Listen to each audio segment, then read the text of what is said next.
जय श्री राम, जय बागेश्वर धाम, जय गुरु कृपा।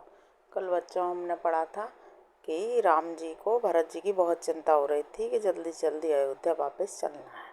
अब हम आगे का पढ़ेंगे 15 पेज। ज्योति से ज्योति जगाते चलो, प्रेम की गंगा बहाते चलो, प्रेम की गंगा बहाते चलो। जय श्री राम। लंकापति विभीषण, वानरराज सुग्रीव, नल, नील, जाम्बान और अंगद तथा हनुमान जी आदि सभी उत्तम स्वभाव वाले वीर वानरों ने मनुष्यों के मनोहर शरीर धारण कर लिए। वे सब भरत जी के प्रेम, सुंदर स्वभाव, व्रत और नियमों की अत्यंत प्रेम से आदर पूर्वक बड़ाई कर रहे हैं और नगर निवासियों की रीति देखकर वे सब प्रभु के चरणों में उनके प्रेम की सराहना कर रहे हैं। फिर श्री रघुनाथ जी ने सब सखाओं को बुलाया और सबको सिखाया कि मुनि के चरणों में लगो। ये गुरु वशिष्ठ जी हमारे कुल भर के पूज्य हैं, इन्हीं की कृपा से रण में राक्षस मारे गए हैं। फिर गुरु जी से कहा, ये मुनि सुनिए, सब मेरे सखा हैं। संग्राम रूपी समुद्र में मेरे लिए बेड़े के समान हुए। मेरे हित के लिए इन्होंने अपने जन्म तक हार दिए। ये मुझे भरत से भी अधिक प्रिय हैं। प्रभु के वचन सुनकर सब प्रेम और आनंद में मग्न हो गए। इस प्रकार पल पल में उन्हें नए नए सुख उत्पन्न हो रहे हैं। फिर उन लोगों ने कौशल्या जी के चरणों में मस्तक नवाए। कौशल्या जी ने हर्षित होकर आशीष दी, तो मुझे रघुनाथ के समान प्यारे हो। आनंदगण श्री राम जी अपने महल को चले। आकाश फूलों की वृष्टि से छा गया। नगर के स्त्री पुरुषों के समूह अटारियों पर चढ़कर उनके दर्शन कर रहे हैं। सोने के कलशों को विचित्र रीति से अलंकृत कर और सजाकर सब लोगों ने अपने अपने दरवाजों पर रख लिया। सब लोगों ने मंगल के लिए बंधनवार ध्वजा और पताकाएं लगाईं। सारी गलियां सुगंधित द्रव्यों से सिंचाई गईं। गजमुक्ताओं से रचकर बहुत सी चौकें पुराई गईं। अनेकों प्रकार के सुंदर मंगल साज सजाए गए और हर्षपूर्वक नगर में बहुत से डंके बजने लगे। स्त्रियां जहां तहां निछावर कर रही हैं और हृदय में हर्षित होकर आशीर्वाद देती हैं। बहुत सी युवती स्त्रियां सोने के थालों में अनेकों प्रकार की आरती सजकर मंगलगान कर रही हैं। वे आरती हर और सूरकुल रूपी कमल वन के प्रफुल्लित करने वाले सूर श्री राम जी की आरती कर रही हैं। नगर की शोभा, संपत्ति और कल्याण का वेद शेष जी और सरस्वती जी वर्णन करते हैं, परंतु वे भी यह चरित्र देखकर ठगे से रह जाते हैं। हे उमा, तब भला मनुष्य उनके गुणों को कैसे कह सकते हैं। शिव जी कहते हैं, स्त्रियां कुमुदनी हैं, अयोध्या सरोवर है और श्री रघुनाथ जी का विरह सूर है। वे मुरझा गई थीं विरह सूर के ताप से। अब उस विरह रूपी सूर के अस्त होने पर श्री रामचंद्र जी पूर्ण चंद्र को निरख कर वे खिल उठी। अनेक प्रकार के शुभ शकुन हो रहे हैं। आकाश में नगाड़े बज रहे हैं। नगर के पुरुषों और स्त्रियों को स्नात करके भगवान श्री रामचंद्र जी महल को चले। शिव जी कहते हैं, ये भवानी, प्रभु ने जान लिया कि माता कई लज्जित हो गई हैं। वे पहले उन्हीं के महल को गए और उन्हें समझा बुझाकर बहुत सुख दिया। फिर श्री हरि ने अपने महल को गमन किया। कृपा के समुद्र श्री राम जी जब अपने महल को गए तब नगर के स्त्री पुरुष सब सुखी हुए। गुरु वशिष्ठ जी ने ब्राह्मणों को बुला लिया। कहा, आज शुभ घड़ी, सुंदर दिन आदि सभी शुभ योग हैं। आप सब ब्राह्मण हर्षित होकर आज्ञा दीजिए जिसमें श्री रामचंद्र जी सिंहासन पर विराजमान हो। वशिष्ठ मुनि के सुहावने वचन सुनते ही सब ब्राह्मणों को बहुत ही अच्छे लगे। वे सब अनेकों ब्राह्मण को मल वचन कहने लगे कि श्री राम जी का राज्याभिषेक संपूर्ण जगत को आनंद देने वाला है। हे मुनि श्रेष्ठ, अब विलंब न कीजिए और महाराज का तिलक शीघ्र कीजिए। तब मुनि ने सुमंत्र जी से कहा। वे सुनते ही हर्षित होकर चले। उन्होंने तुरंत ही जाकर अनेकों रथ, घोड़े और हाथी सजाए और जहाँ तहाँ दूतों को भेजकर मांगलिक वस्तुएं मंगाकर फिर हर्ष के साथ आकर वशिष्ठ जी के चरणों में सिर नवाया। अवधपुरी बहुत ही सुंदर सजाई गई। देवताओं ने पुष्पों की वर्षा की झड़ी लगा दी। श्री रामचंद्र जी ने सेवकों को बुलाकर कहा कि तुम लोग जाकर पहले मेरे सखाओं को स्नान कराओ। भगवान के वचन सुनते ही सेवक जहाँ तहाँ दौड़े और तुरंत ही उन्होंने सुग्रीव आदि को स्नान कराया। फिर करुणा निधान श्री राम जी ने भरत जी को बुलाया और उनकी जटाओं को अपने हाथों से सुलझाया। तदंतर भक्त वत्सल कृपालु प्रभु श्री रघुनाथ जी ने तीनों भाइयों को स्नान कराया। भरत जी का भाग्य और प्रभु की कोमलता का वर्णन अरबों शेष जी भी नहीं कह सकते।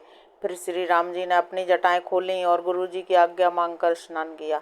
स्नान करके प्रभु ने आभूषण धारण किए। उनके अंगों को देखकर सैकड़ों कामदेव लजा गए। सासुओं ने जानकी जी को आदर के साथ तुरंत ही स्नान करा के उनके अंग अंग में दिव्य वस्त्र और श्रेष्ठ आभूषण भली भांति सजा दिए। श्री राम के बाईं और रूप और गुणों की खान रमा शोभित हो रही हैं। उन्हें देखकर सब माताएं अपना जन्म सफल समझकर हर्षित हुईं। काकभुसुंडी जी कहते हैं, हे पक्षीराज गरुण जी सुनिए। उस समय ब्रह्मा जी, शिव जी और मुनियों के समूह तथा विमानों पर चढ़कर सब देवता आनंद कंद भगवान के दर्शन करने के लिए आए। प्रभु को देखकर मुनि वशिष्ठ जी के मन में प्रेम भर आया। उन्होंने तुरंत ही दिव्य सिंहासन मंगवाया जिसका तेज सूर्य के समान था। उसका सौंदर्य वर्णन नहीं किया जा सकता। ब्राह्मणों को सिर नवाकर श्री रामचंद्र जी उस पर विराज गए। श्री जानकी जी के सहित श्री रघुनाथ जी को देखकर मुनियों का समुदाय अत्यंत ही हर्षित हुआ। तब ब्राह्मणों ने वेद मंत्रों का उच्चारण किया। आकाश में देवता और मुनि जय हो ऐसी पुकार करने लगे। पहले मुनि वशिष्ठ जी ने तिलक किया, फिर उन्होंने सब ब्राह्मणों को आज्ञा दी। पुत्र को राज्य सिंहासन पर देखकर माताएं हर्षित हुईं और उन्होंने बार बार आरती उतारी। उन्होंने ब्राह्मणों को अनेकों प्रकार के दान दिए और संपूर्ण याचकों को अयाचक बना दिया। त्रिभुवन के स्वामी श्री रामचंद्र जी को सिंहासन पर देखकर देवताओं ने नगाड़े बजाए। आकाश में बहुत से नगाड़े बज रहे हैं। गंधर्व और किन्नर गा रहे हैं। अप्सराओं के झुंड नाच रहे हैं। देवता और मुनि परमानंद प्राप्त कर रहे हैं। भरत, लक्ष्मण और शत्रुघ्न जी, विभीषण, अंगद, हनुमान और सुग्रीव आदि सहित क्रमशः छत्र, चमर, पंखा, धनुष, तलवार, ढाल और शक्ति लिए हुए सुशोभित हैं। श्री सीता जी सहित सूर्यवंश के विभूषण श्री राम जी के शरीर में अनेकों कामदेवों की छवि शोभा दे रही है। नवीन जलयुक्त मेघों के समान सुंदर श्याम शरीर पर पीताम्बर देवताओं के मन को भी मोहित कर रहा है। मुकुट, बाजूबंद आदि विचित्र आभूषण अंग अंग में सजे हुए हैं। कमल के समान नेत्र हैं, चौड़ी छाती है और लंबी भुजाएं हैं। जो उनके दर्शन करते हैं वे मनुष्य धन्य है। हे पक्षीराज गरुण जी, वह शोभा, वह समाज और वह सुख मुझसे कहते नहीं बनता। सरस्वती जी, शेष जी और वेद निरंतर उसका वर्णन करते हैं और उसका रस महादेव जी ही जानते हैं। सब देवता अलग अलग स्तुति करके अपने अपने लोक को चले गए। तब भाटों का रूप धारण करके चारों वेद वहां आए जहां श्री राम जी थे। कृपा निधान सर्वज्ञ प्रभु ने उनका बहुत ही आदर किया। इसका भेद किसी ने कुछ भी नहीं जाना। वेद गुणगान करने लगे। हे सगुण और निर्गुण रूप, हे अनुपम रूप लावण्य युक्त, हे राजाओं के शिरोमणि, आपकी जय हो। आपने रावण आदि प्रचंड, प्रबल और दुष्ट निशाचरों को अपनी भुजाओं के बल से मार डाला। आपने मनुष्य अवतार लेकर संसार के भार को नष्ट करके अत्यंत कठोर दुखों को भस्म कर दिया। हे दयालु, हे शरणागत की रक्षा करने वाले प्रभु, आपकी जय हो। मैं शक्ति सहित शक्तिमान आपको नमस्कार करता हूँ। हे हरे, आपकी दुस्तर माया के वशीभूत होने के कारण देवता, राक्षस, नाग, मनुष्य और चर अचर सभी काल, कर्म और गुणों से भरे हुए दिन रात अनंत भाव के मार्ग में भटक रहे हैं। हे नाथ, इनमें से जिनको आपने कृपा करके देख लिया वे तीनों प्रकार के दुखों से छूट गए। हे जन्म मरण के श्रम को काटने में कुशल श्री राम जी, हमारी रक्षा कीजिए। हम आपको नमस्कार करते हैं। जिन्होंने मिथ्या ज्ञान के अभिमान में विशेष रूप से मतवाले होकर जन्म मृत्यु को हरने वाली आपकी भक्ति का आदर नहीं किया, हे हरि, उन्हें देव दुर्लभ पद को पाकर भी हम उस पद से नीचे गिरते देखते हैं। जो सब आशाओं को छोड़कर आप पर विश्वास करके आपके दास हो रहते हैं, वे केवल आपका नाम ही जप कर बिना ही परिश्रम भाव सागर से तर जाते हैं। हे नाथ, ऐसे आपका हम स्मरण करते हैं। जो चरण शिव जी व ब्रह्मा जी के द्वारा पूज्य हैं तथा जिन चरणों की कल्याणमयी रच का स्पर्श पाकर गौतम ऋषि की पत्नी अहल्या तर गईं, जिन चरणों के नक्शे मुनियों द्वारा वंदित त्रिलोक को पवित्र करने वाली देव नदी गंगा जी निकली और ध्वजा, वज्र, अंकुश और कमल, इन चिन्हों से युक्त जिन चरणों में वन में फिरते समय कांटे चुभ जाने से गड्ढे पड़ गए हैं, हे मुकुंद, हे राम, हे रमापति, हम आपके उन्हीं दोनों चरण कमलों को नित्य भजते रहते हैं। वेद शास्त्रों ने कहा है कि जिसका मूल अव्यक्त है, जो अनादि है, जिसके 4 त्वचाएं, 6 तने, 25 शाखाएं और अनेकों पत्ते और बहुत से फूल हैं, जिसमें कड़वे और मीठे 2 प्रकार के फल लगे हैं, जिस पर एक ही बेल है जो उसी के आश्रित रहती है, जिसमें नित्य नए पत्ते और फूल निकलते रहते हैं। ऐसे संसार वृक्ष स्वरूप आपको हम नमस्कार करते हैं। ब्रह्म अजन्मा है, अद्वैत है, केवल अनुभव से ही जाना जाता है और मन से परे है। जो ब्रह्म का ध्यान करते हैं वे ऐसा कहा करें और जाना करें, किंतु हे नाथ, हम तो नित्य आपका सगुण यश ही गाते हैं। हे करुणा के धाम प्रभु, हे सद्गुणों की खान, हे देव, हम यह वर मांगते हैं कि मन, वचन और कर्म से विकारों को त्याग कर आपके चरणों में ही प्रेम करें। वेदों ने सबके देखते यह श्रेष्ठ विनती की, फिर वे अंतर ध्यान हो गए और ब्रह्मलोक को चले गए। काकभुसुंडी कहते हैं, हे गरुण जी सुनिए। तब शिव जी वहाँ आए जहाँ श्री रघुवीर थे और गदगद वाणी से स्तुति करने लगे। उनका शरीर पुलकावली से पूर्ण हो गया। हे राम, हे रामारमण, हे जन्म मरण के संताप का नाश करने वाले, आपकी जय हो। आवागमन के भय से व्याकुल इस सेवक की रक्षा कीजिए। हे अवधपति, हे देवताओं के स्वामी, हे रमापति, हे विभो, मैं शरणागत आपसे यही मांगता हूँ कि हे प्रभु मेरी रक्षा कीजिए।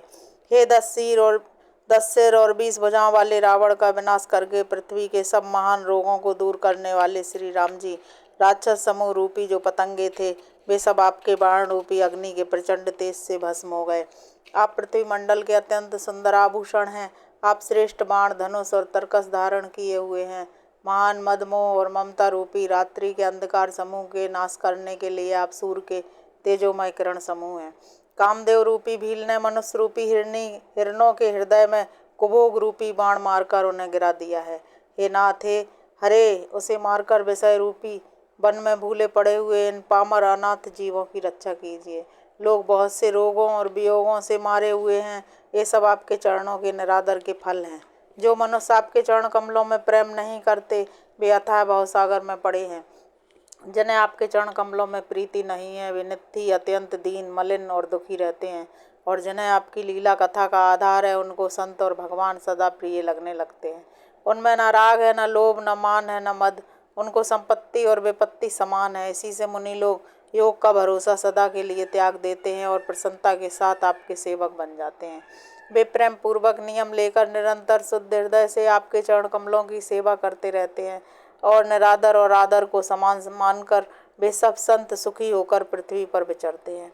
हे मुनियों के मन रूपी कमल के भ्रमर, हे महान रणधीर एवं अजय श्री रघुवीर, मैं आपको भजता हूँ। हे हरि, आपका नाम जपता हूँ और आपको नमस्कार करता हूँ। आप जन्म मरण रूपी रोग की महान औषध और अभिमान के शत्रु हैं। आप गुणशील और कृपा के परम स्थान हैं। आप लक्ष्मीपति हैं। मैं आपको निरंतर प्रणाम करता हूँ। हे रघुनंदन, द्वंद्व समूहों का नाश कीजिए। हे पृथ्वी की पालना करने वाले राजन, इस दीन जन की ओर भी दृष्टि डालिए। मैं आपसे बार बार यही वरदान मांगता हूँ कि मुझे आपके चरण कमलों की अचल भक्ति और आपके भक्तों का सत्संग सदा प्राप्त हो। हे लक्ष्मीपते, हर्षित होकर मुझे यही दीजिए। श्री रामचंद्र जी के गुणों का वर्णन करके उमापति महादेव जी हर्षित होकर कैलाश को चले गए। तब प्रभु ने बानरों को सब प्रकार से सुख देने वाले डेरे दिलवाए। हे गरुण जी, सुनिए, यह कथा पवित्र करने वाली है। तीनों प्रकार के तापों का और जन्म मृत्यु के भय का नाश करने वाली है। महाराज श्री रामचंद्र जी के कल्याणमय राज्य अभिषेक का चरित्र सुनकर मनुष्य वैराग्य और ज्ञान प्राप्त करते हैं। और जो मनुष्य सकाम भाव से सुनते और जो गाते हैं वे अनेकों प्रकार के सुख और संपत्ति पाते हैं। वे जगत में देव दुर्लभ सुखों को भोगकर अंतकाल में श्री रघुनाथ जी के परम धाम को जाते हैं। इसे जो जीवन मुक्त, विरक्त और विषयी सुनते हैं वे भक्ति, मुक्ति और नवीन संपत्ति पाते हैं। हे पक्षीराज गरुण जी, मैंने अपनी बुद्धि की पहुँच के अनुसार राम कथा वर्णन की है, जो भय और दुख को हरने वाली है। यह वैराग्य, विवेक और भक्ति को दृढ़ करने वाली है तथा मोह रूपी नदी के लिए सुंदर नाव है। अवधपुरी में नित्य नए मंगलोत्सव होते हैं। सभी वर्गों के लोग हर्षित रहते हैं।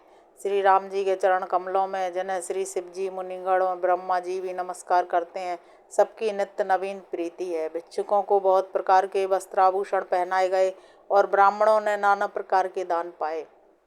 वानर सब ब्रह्मानंद में मग्न है। प्रभु के चरणों में सबका प्रेम है।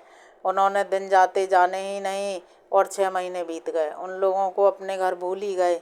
उन्हें स्वप्न में भी घर की सुध नहीं आती। जैसे संतों के मन में दूसरों से द्रोह करने की बात कभी नहीं आती। तब श्री रघुनाथ जी ने सब सखाओं को बुलाया। सबने आकर आदर सहित सिर नवाया। बड़े ही प्रेम से श्री राम जी ने उनको अपने पास बैठाया और भक्तों को सुख देने वाले कोमल वचन कहे। तुम लोगों ने मेरी बड़ी सेवा की है, मुँह पर किस प्रकार तुम्हारी बड़ाई करूं। मेरे हित के लिए तुम लोगों ने घरों को तथा सब प्रकार के सुखों को त्याग दिया। इससे तुम मुझे अत्यंत ही प्रिय लग रहे हो। छोटे भाई, राज्य, संपत्ति, जानकी, अपना शरीर, घर, कुटुंब और मित्र, ये सभी मुझे प्रिय हैं, परंतु तुम्हारे समान नहीं। मैं झूठ नहीं कहता, यह मेरा स्वभाव है। सेवक सभी को प्यारे लगते हैं, यह नीति है। मेरा तो दास पर विशेष प्रेम है। हे सखागण, आप सब लोग अब घर जाओ। वहाँ दृढ़ नियम से मुझे भजते रहना। मुझे सदा सर्वव्यापक और सबका हित करने वाला जानकर अत्यंत प्रेम करना। प्रभु के वचन सुनकर सबके सब प्रेम मग्न हो गए। हम कौन हैं और कहाँ हैं, यह देह की सुध भी भूल गई। वे प्रभु के सामने हाथ जोड़कर टकटकी लगाए देखते ही रह गए। अत्यंत प्रेम के कारण कुछ कह नहीं सकते, प्रभु ने उनका अत्यंत प्रेम देखा, उन्हें अनेकों प्रकार से विशेष ज्ञान का उपदेश दिया। प्रभु के सम्मुख वे कुछ कह नहीं सकते, बार बार प्रभु के चरण कमलों को देखते हैं। तब प्रभु ने अनेक रंगों के अनुपम और सुंदर गहने कपड़े मंगवाए। सबसे पहले भरत जी ने अपने हाथ से संवार कर सुग्रीव को वस्त्राभूषण पहनाए। फिर प्रभु की प्रेरणा से लक्ष्मण जी ने विभीषण जी को गहने कपड़े पहनाए, जो श्री रघुनाथ जी के मन को बहुत ही अच्छे लगे। अंगद बैठे ही रहे, वे अपनी जगह से हिले तक नहीं। उनका उत्कट प्रेम देखकर प्रभु ने उनको नहीं बुलाया। जाम्बान और नील आदि सबको श्री रघुनाथ जी ने स्वयं भूषण वस्त्र पहनाए। वे सब अपने हृदयों में श्री रामचंद्र जी के रूप को धारण करके उनके चरणों में मस्तक नवाकर चले। तब अंगद उठकर सिर नवाकर, नेत्रों में जल भरकर और हाथ जोड़कर अत्यंत विनम्र तथा मानो प्रेम के रस में डुबोए हुए वचन बोले। हे सर्वज्ञ, हे कृपा और सुख के समुद्र, हे दीनों पर दया करने वाले, हे आर्तों के बंधु, सुनिए। हे नाथ, मरते समय मेरा पिता बाली मुझे आपकी ही गोद में डाल गया था। अतः हे भक्तों के हितकारी, अपना असरण शरण विरध याद करके मुझे त्यागिए नहीं। मेरे तो स्वामी, गुरु, पिता और माता सब कुछ आप ही हैं। आपके चरण कमलों को छोड़कर मैं कहाँ जाऊँ। हे महाराज, आप ही विचार कर कहिए, प्रभु को छोड़कर घर में मेरा क्या काम है। हे नाथ, इस ज्ञान बुद्धि और बल से हीन बालक तथा दीन सेवक को शरण में रखिए। मैं घर की सब नीची से नीची सेवा करूँगा और आपके चरण कमलों को देख देख कर भवसागर से तर जाऊँगा। ऐसा कहकर वे श्री राम जी के चरणों में गिर पड़े। हे प्रभु, मेरी रक्षा कीजिए। हे नाथ, अब यह न कहिए कि तू घर जा। अंगद के विनम्र वचन सुनकर करुणा की सीमा प्रभु श्री रघुनाथ जी ने उनको उठाकर हृदय से लगा लिया। प्रभु के नेत्र कमलों में जल भर आया। तब भगवान ने अपने हृदय की माला, वस्त्र और मणि बाली पुत्र अंगद को पहनाकर और बहुत प्रकार से समझाकर उनकी विदाई की। भक्त की करनी को याद करके भरत जी, छोटे भाई शत्रुघ्न जी और लक्ष्मण जी सहित उनको पहुंचाने चले। अंगद के हृदय में थोड़ा प्रेम नहीं है। वे फिर कर श्री राम जी की ओर देखते हैं और बार बार दंडवत प्रणाम करते हैं। मन में ऐसा आता है कि श्री राम जी मुझे रहने को कह दें। वे श्री राम जी के देखने की, बोलने की, चलने की तथा हंसकर मिलने की रीति को याद कर करके सोचते हैं, किंतु प्रभु का रुख देखकर बहुत से विनय वचन कहकर तथा हृदय में चरण कमलों को रखकर वे चले। अत्यंत आदर के साथ सब वानरों को पहुंचाकर भाइयों सहित भरत जी लौट आए। तब हनुमान जी ने सुग्रीव के चरण पकड़कर अनेक प्रकार से विनती की और कहा, हे देव, 10 दिन श्री रघुनाथ जी की चरण सेवा करके फिर मैं आकर आपके चरणों के दर्शन करूंगा। सुग्रीव ने कहा, हे पवन कुमार, तुम पुण्य की राशि हो, जाकर कृपाधाम श्री राम जी की सेवा करो। सब वानर ऐसा कहकर तुरंत चल पड़े। अंगद ने कहा, हे हनुमान, सुनो, मैं तुमसे हाथ जोड़कर कहता हूँ, प्रभु से मेरी दंडवत कहना और श्री रघुनाथ जी को बार बार मेरी याद कराते रहना।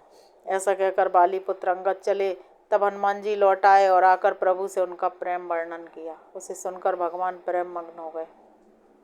हे गरुण जी, श्री राम जी का चित्त वज्र से भी अत्यंत कठोर और फूल से भी अत्यंत कोमल है। तब कहिए वह किसकी समझ में आ सकता है। फिर कृपालु श्री राम जी ने निषाद राज को बुला लिया और उसे भूषण वस्त्र प्रसाद में दिए। फिर अब तुम भी घर जाओ, वहाँ मेरा स्मरण करते रहना और मन वचन तथा कर्म से धर्म के अनुसार चलना। तुम मेरे मित्र हो और भरत के समान भाई हो। अयोध्या में सदा आते जाते रहना। यह वचन सुनते ही उसको भारी सुख उत्पन्न हुआ। नेत्रों में जल भरकर वह चरणों में गिर पड़ा। फिर भगवान के चरण कमलों को हृदय में रखकर वह घर आया और आकर अपने कुटुंबियों को उसने प्रभु का स्वभाव सुनाया। श्री रघुनाथ जी का यह चरित्र देखकर अवधपुरवासी बार बार कहते हैं कि सुख की राशि श्री रामचंद्र जी धन्य है। श्री रामचंद्र जी के राज्य पर प्रतिष्ठित होने पर तीनों लोग हर्षित हो गए। उनके सारे शोक जाते रहे, कोई किसी से बैर नहीं करता। श्री रामचंद्र जी के प्रताप से सबकी विषमता मिट गई। सब लोग अपने अपने वर्ण और आश्रम के अनुकूल धर्म में तत्पर हुए सदा वेद मार्ग पर चलते हैं और सुख पाते हैं। उन्हें न किसी बात का भय है, न शोक है और न कोई रोग ही सताता है। राम राज्य में देहिक, दैविक और भौतिक ताप किसी को नहीं व्यापते। सब मनुष्य परस्पर प्रेम करते हैं और वेदों में बताई हुई नीति में तत्पर रहकर अपने अपने धर्म का पालन करते हैं। धर्म अपने चारों चरणों से जगत में परिपूर्ण हो रहा है। स्वप्न में भी कहीं पाप नहीं है। पुरुष और स्त्री सभी राम भक्ति के परायण हैं और सभी परम गति के अधिकारी हैं। छोटी अवस्था में मृत्यु नहीं होती, ना किसी को कोई पीड़ा होती है। सभी के शरीर सुंदर और निरोग हैं। ना कोई दरिद्र है, ना दुखी है और न दीनी है। ना कोई मूर्ख है और न शुभ लक्षणों से हीन ही है। सभी दम्भ रहते हैं, धर्मपरायण हैं और पुण्यात्मा हैं। पुरुष और स्त्री सभी चतुर और गुणवान हैं, सभी गुणों का आदर करने वाले और पंडित हैं तथा सभी ज्ञानी हैं। सभी कृतज्ञ हैं, कपट चतुराई किसी में नहीं है। काकभूषुंडी जी कहते हैं, ये पक्षीराज गरुण जी सुनिए, श्री राम के राज्य में जड़ चेतन सारे जगत में काल कर्म स्वभाव और गुणों से उत्पन्न हुए दुख किसी को भी नहीं होते। जय श्री राम। बच्चों, आज हमने पढ़ा कि राम जी ने अपने हाथों से भरत जी भाई की जटाएं संवारी और उन्हें नहलाया, अपने तीनों भाइयों को नहलाया। और हमने पढ़ा कि राम जी ने सबको विदा किया और राम राज्य में नर नारी कैसे होते हैं ये भी पढ़ा। जय श्री राम, जय बागेश्वर धाम। अगले 15 पेज कल पढ़ेंगे।